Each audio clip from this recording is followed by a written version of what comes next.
flags turn into flames. Literally into flames.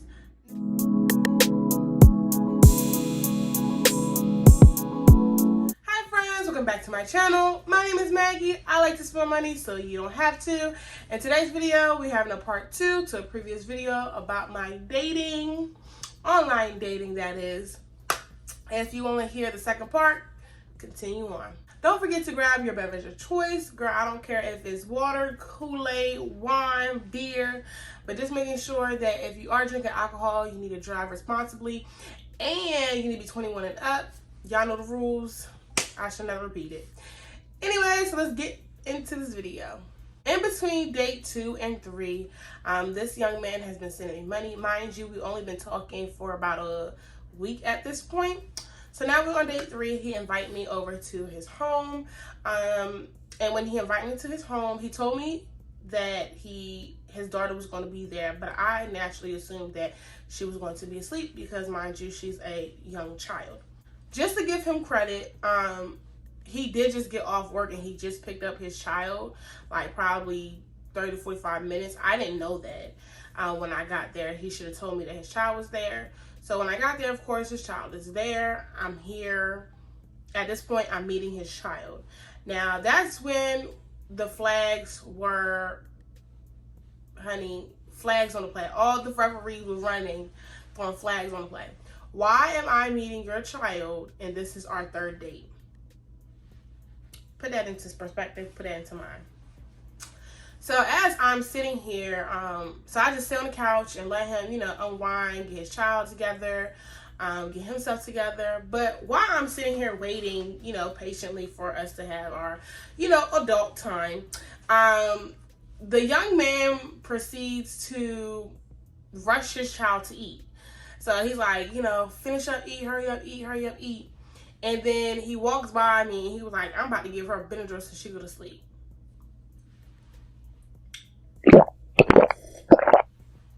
Now, here's the issue. I understand that parents give their children melatonin to go to sleep. My issue was, it wasn't he was trying to get her to sleep. It was the reason behind why he was trying to get her to sleep. So pretty much in my eyes, I felt like he was rushing her to eat and so he can go to sleep so he can spend time with me. That's my issue. My issue is, why are you force feeding your child, giving her medication to spend time with a floozy?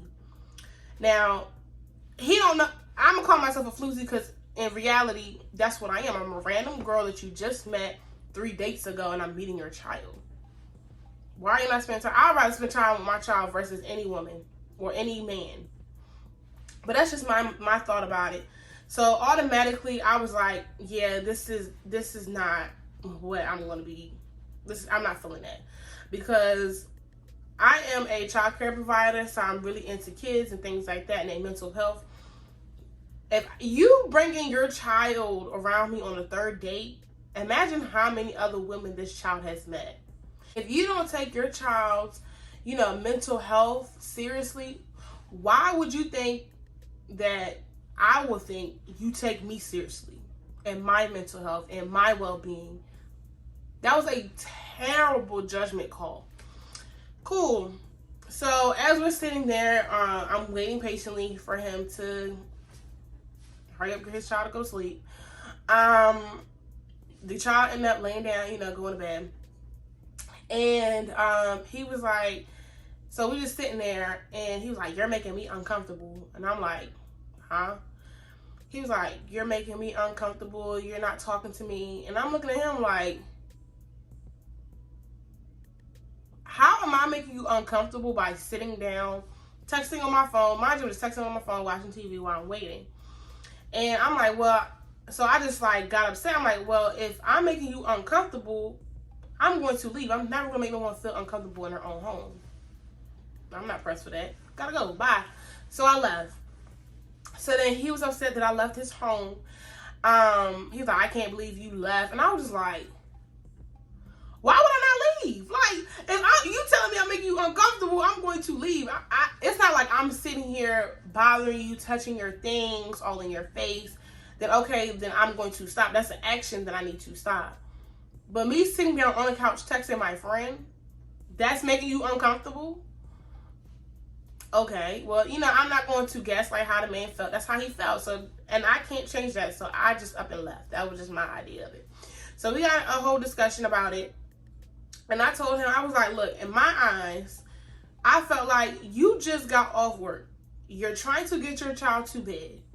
I am not going to be all in your face asking you questions and doing the most. Like, you're trying to get yourself together. You just literally walked through the house 10 to 20 minutes before I did. So, you know what I'm saying? I'm trying to be considerate. So we ended up talking about it and we just squashed it and we'll leave it as that.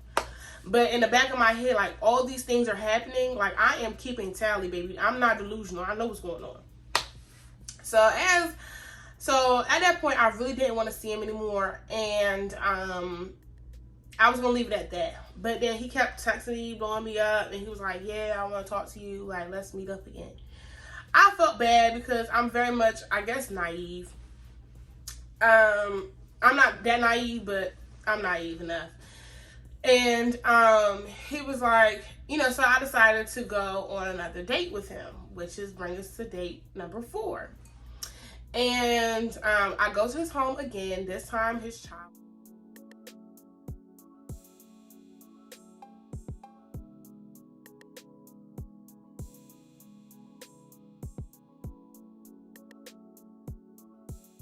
was not there. Now let me go ahead and give you a disclaimer before I get into what happened at his house. So he was texting me, he's like, oh, I'm going to cook for you, right? Like, trying to be nice and romantic. And I'm very much an OCD germophobic person. I don't eat other people cooking, so I politely told him, I was like, thank you for the offer, but unfortunately I don't like to eat other people's cooking. And on top of that, I don't know him. I don't know his hygiene habits. And honey, I don't know if that man gonna try to drug me. I don't know this man.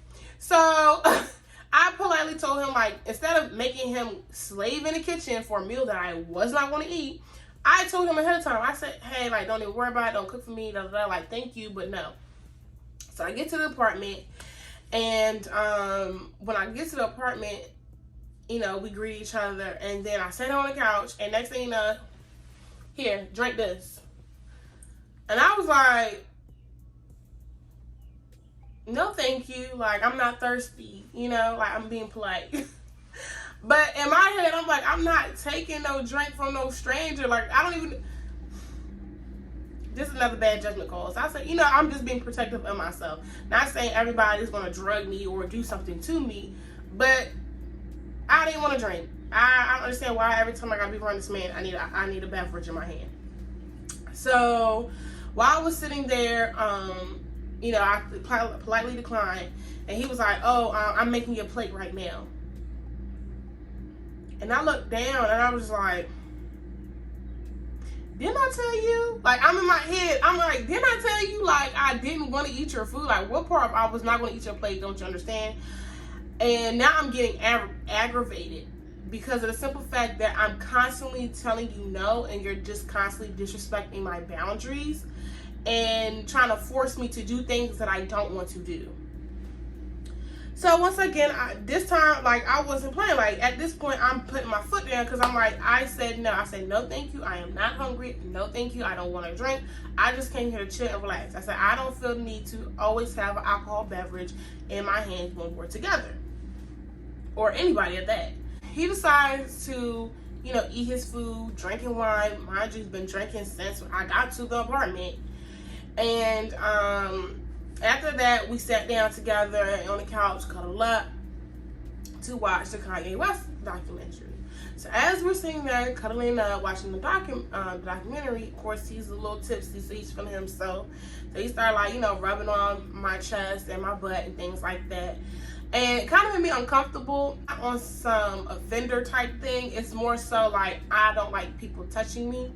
So it just all made me uncomfortable, right? So it wasn't him, it was just a me thing. I can say that was a me thing. So as we're sitting there, he was roping on me and things like that. And he was like telling me, oh, you're so beautiful. You have all the physical features that I look for in a woman. Once we settle a deal, no, he like, I want you to cut all your dudes off for me. And once we settle a deal in the bedroom, you're gonna already want to cut. You're gonna already want to cut those dudes off anyway. I'm trying to make this official. at that moment, those red flags turn into flames. Literally into flames. Now here, before I tell you the lesson, let's continue on what happened that night. So I was like, okay, you know, it's getting late. I didn't even finish the first episode of the documentary, honey. I was ready to go.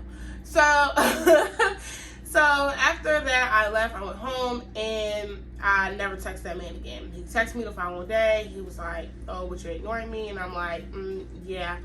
And he just got the hint and just left me alone.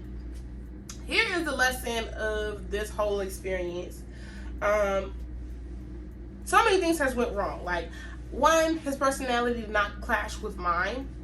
Fine, I'm not, you know, everybody's not meant for me. I'm not meant for everybody. Two, there was a lot of bad judgment calls, especially with his child. Okay? And sometimes dating someone is not always going to be perfect. So I try to, like, you know, outweigh the good and the bad. Like, okay, I know this man had bad judgment. Okay? I know that. And the way the man tone is kind of disrespectful. I know that. That's something I can deal with. But what didn't sit right in my spirit, even more, aside from, I mean, the child thing was already, but another thing that did sit right in my spirit was the simple fact that the man, literally as he's telling me these things, it was all sexual stuff. Like, the man literally doesn't know anything about me. Like, he can't say, "Oh, I like your personality. I love how you're so caring. You know, you would be a great mother. You have, like, you know, good cooking skill, cleaning, anything. The only thing you can really talk about is my physical attributes and how pretty I am." And then you keep mentioning sex. You see what I'm saying? So at that point, it's like, it was giving very much, you don't fuck with me, you want to fuck on me. That's the key for today. So this is bringing me back full circle of my message to all of my plus size, beautiful women. Please do not let men tell you a whole bunch of sweet nothing. You're beautiful and I want a future with you. And not taking consideration to all the red flags that you saw. Because women, yes, we false advertise our looks, you know, with pictures and things like that. But men false advertise who they are as an individual. If I did not love myself and I didn't value the things I valued, I would have been with that man. And that man was trying to tell me a bunch of sweet nothing and willing to throw his money just to sleep with me. And if I believed what the man was saying, I'll be sitting there looking right stupid. Like, you really have to love yourself enough to walk away. Like, this man was throwing money too, like, and I literally had to walk away because my values, my principle, and I love myself. And what I mean, like, I'm trying to tell you, like, your love for yourself should be like this cup full. You should love yourself first. Anyone else around you, family members, your husband, a friend, whoever, boyfriend, sneaky link, is just extra, overflow. And when they leave or whatever happened, you still full because you love yourself. Take care of yourself. Don't let these men tell you any and everything and a whole bunch of sweet nothing. And it just be the scam for me. Like, men will be like, "Oh, I got this money." Don't even gotta pop this in. "Oh, I care about you." You don't even care about your mother. You know what I'm saying? Like, I just don't understand. Like, if y'all want to hear about my single journey, which is a lot, give this video a thumbs up. And once it gets to where I need to be, I might tell y'all my single journey. I'll tell you some tea on it. Be careful, stay woke, and honey, stay cute. If you'd like to see any plus size beauty, fashion, or lifestyle content, I post every Saturday. And don't forget to like, comment, and subscribe. Until next time, bye.